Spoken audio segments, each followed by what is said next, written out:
Hi there, English 207 students. This is your professor, Michael Bloomingberg. I want to welcome you to the fifth week of the semester and to welcome you, of course, to a new week within the literary nonfiction genre unit that we're studying. Now, the purpose of this video is to walk you through the requirements for peer review with the literary nonfiction work. I do want to give a shout out to a video that I have also placed in the week 5 area of Blackboard. It's by the Odyssey Learning Project and it's called How to Write Effective Peer Review Comments. So check that out. It's designed to be a supplemental resource that'll help you understand what you could do to look at idea in terms of higher value, lower value construction in your peer review process. But what I have up in Blackboard, as you can clearly see, is the guidelines for peer review of your literary nonfiction work. Now, since this is the first time that you're being asked to peer review, we're going to have peer review sessions in each genre, but I especially just want to remind everyone of the importance of peer review from a couple of different points of view. Number one, I think that oftentimes it's true that the word criticism has a negative connotation in our society, and rightly so. I don't think any of us want to be criticized, and especially when we're criticized for a decision we make, an outfit that we wear, the kinds of shoes we wear, whatever the case. Nobody likes to hear negativity or criticism. So I get that. It's totally understandable. I'm the same way. I'm not any different. But the caveat to criticism is constructive criticism, which is the term that we apply in the academic arena when we open up the doors to our creative process, and in this case, the literary nonfiction work, and invite our classmates, or in this case, you're going to invite your classmates to read your work and offer their honest and sincere feedback. So the first thing to note is that you need to be completing by Wednesday of this week your literary nonfiction work. I am asking you to have a completed copy of that for the discussion board this week. Now, you're going to turn that in on Wednesday in the discussion board. And then you want to check back in as the week unfolds and pick a couple of classmates. You could do as many as you prefer. Just follow the instructions. There's no limit, but I know it's kind of asking a lot to do more than you're required to do. But read at least the minimum, and then read as many beyond that as you prefer if you want to be helpful and help your classmate with peer review. Now, when you peer review, you want to do a couple things. Number one, try if possible. I probably worded this a bit poorly. What I'm trying to say, I said, try not to review a piece someone else has read. That's kind of a misnomer. I guess the better way to think about this is I would prefer you to find a classmate that doesn't have any comments first.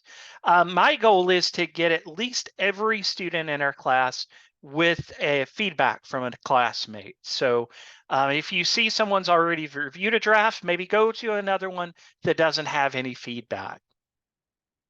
And if they all have feedback, then it's fair game. You can review your preference there.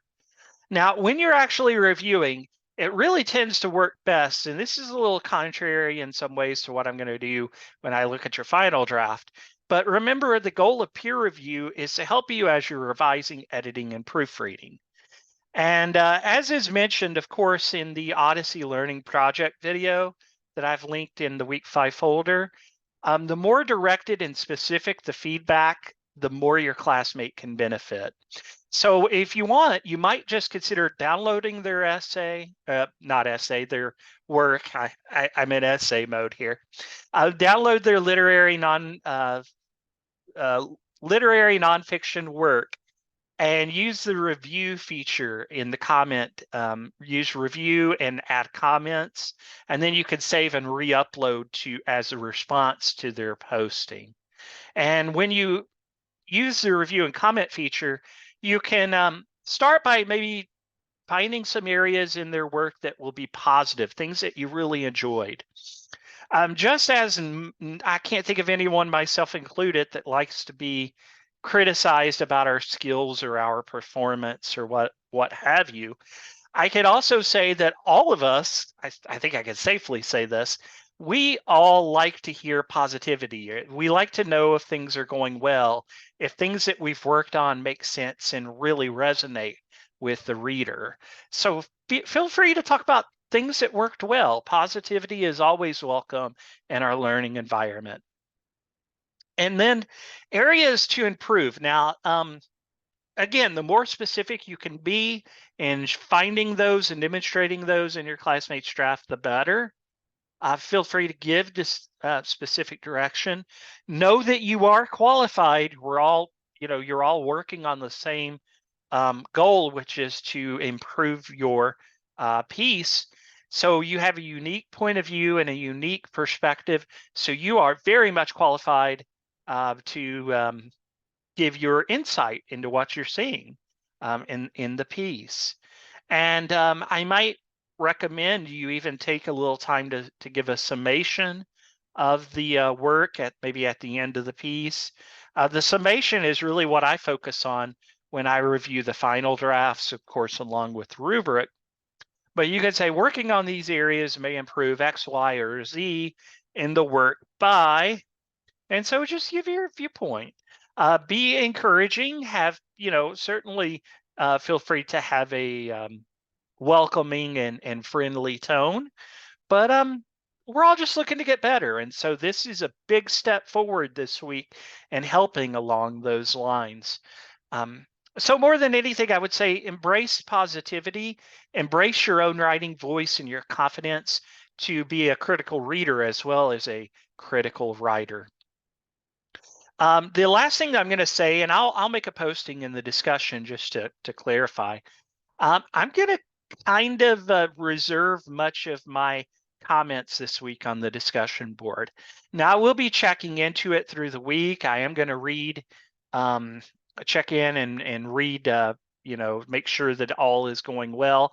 I don't generally review, and I especially don't review for any kind of grading rough drafts, except for obviously what's required in this week's discussion. Now, if you want to bounce an idea by me, you can feel free to email me. But I kind of like the idea of allowing you to take the wheel and drive the car, so to speak, this week and propelling the discussion forward. So I'm looking forward to seeing how this goes. And but I'm here, and I will be checking in. And again, just let me know if there's anything that I can help you with. Also, please know that it is appropriate to make changes based on the feedback you're given. You ultimately are the writer of your piece, so you could be the judge if you want to make changes or not make changes.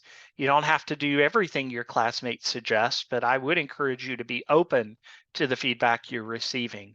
But ultimately, the goal is to get to get your house in order, so to speak, so you can submit the final draft next week. All right, awesome. I hope this video has been helpful to you. Be sure to check out the Odyssey video as well. I think that'll go a long ways towards showing you what you can embrace in terms of specific feedback as a peer reviewer. All right, so final draft coming up next week. If you need anything in the meantime as you're working through peer review, just email me. But thanks so much. I really appreciate your hard work and your dedication to the writing process. We have one more week with literary nonfiction, and then we'll be flipping the script, so to speak. We'll begin a unit in fiction in just a couple of weeks. So take care of yourself and have a great rest of your week.